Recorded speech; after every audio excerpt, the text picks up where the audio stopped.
Assalamualaikum warahmatullahi wabarakatuh.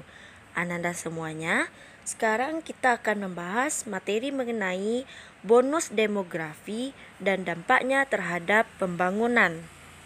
Bonus demografi merupakan bonus yang dinikmati suatu negara karena besarnya proporsi penduduk produktif atau rentang usia 15-64 tahun dalam evolusi kependudukan.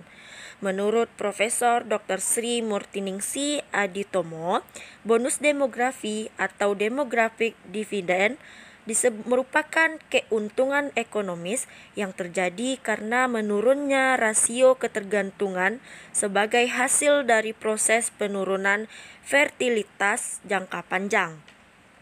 Bonus demografi memberikan dampak terhadap peningkatan laju perekonomian Indonesia. Pertumbuhan ekonomi adalah suatu kondisi ketika terjadi peningkatan produk domestik bruto suatu negara atau daerah dari periode sebelumnya.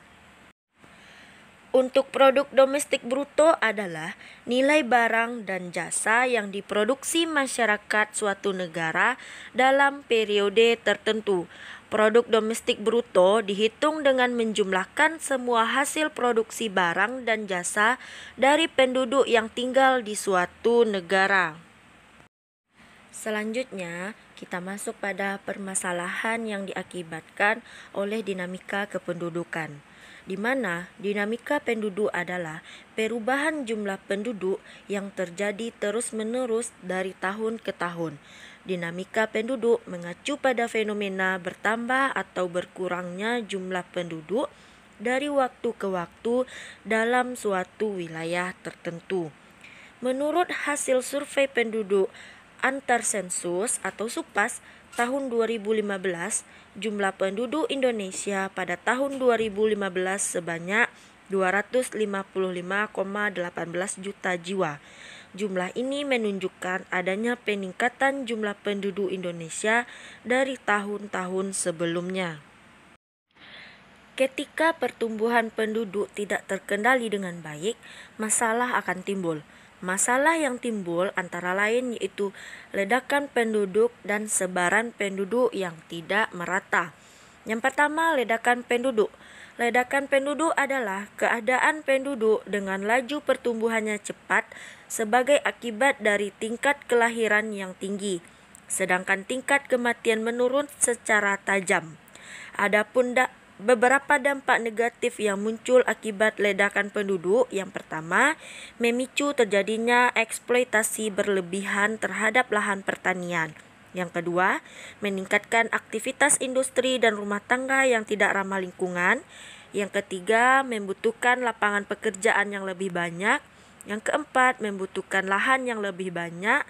Selanjutnya, meningkatkan jumlah penduduk dan rendahnya kualitas penduduk. Dan yang terakhir, pertumbuhan penduduk yang tidak terkendali akan berdampak pada peningkatan kebutuhan sumber daya air, pangan, dan energi yang luar biasa yang besar kemungkinannya akan berdampak pada konflik sosial dan bencana lainnya. Adapun dari masalah ledakan penduduk di atas, oleh pemerintah ada program-program yang dilakukan oleh pemerintah. Yang pertama, menerapkan program keluarga berencana atau KB melalui program norma keluarga kecil bahagia dan sejahtera. Yang kedua, menentukan batas terendah usia perkawinan pertama. Yang ketiga, meningkatkan jumlah fasilitas pendidikan sekolah yang dapat menunda usia perkawinan. Yang kedua, yaitu sebaran penduduk yang tidak merata. Persebaran penduduk mengacu pada merata tidaknya penduduk yang mendiami suatu wilayah berdasarkan luas wilayah yang tersedia dengan jumlah penduduk yang menempati wilayah tersebut. Jadi, cara mengatasinya dari pemerintah, yang pertama, transmigrasi ke wilayah yang jarang penduduknya. Yang kedua, pemerataan lapangan kerja dengan mengembangkan industri di luar Pulau Jawa. Dan yang terakhir, pengendalian jumlah penduduk dengan program keluarga berencana atau penundaan usia menikah. Oke, yang terakhir kita masuk pada sumber data kependudukan. kita telah mempelajari beberapa materi tentang kependudukan seperti dinamika penduduk, mobilitas penduduk, dan kualitas penduduk. Untuk mempelajari hal tersebut, kita membutuhkan pengumpulan data kependudukan.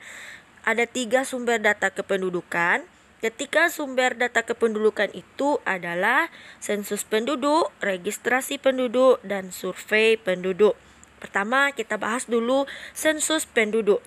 Sensus penduduk merupakan perhitungan jumlah penduduk di suatu negara dengan mengumpulkan, menghitung, dan menyusun data penduduk, baik penduduk asli maupun pendatang, pada waktu tertentu dan di wilayah tertentu.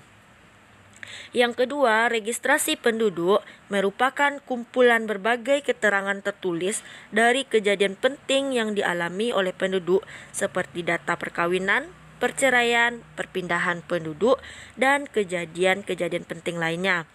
Terakhir, yaitu kita masuk pada survei, adalah pencacahan penduduk di daerah-daerah tertentu yang dianggap dapat menjadi sampel atau mewakili seluruh wilayah negara.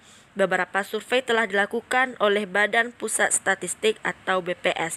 Contohnya survei sosial dan ekonomi nasional. Oke, anak-anak semuanya, materi hari ini kita cukupkan sampai di sini ya. Teacher harap anak-anak semua bisa memahaminya. Terima kasih. Assalamualaikum warahmatullahi wabarakatuh.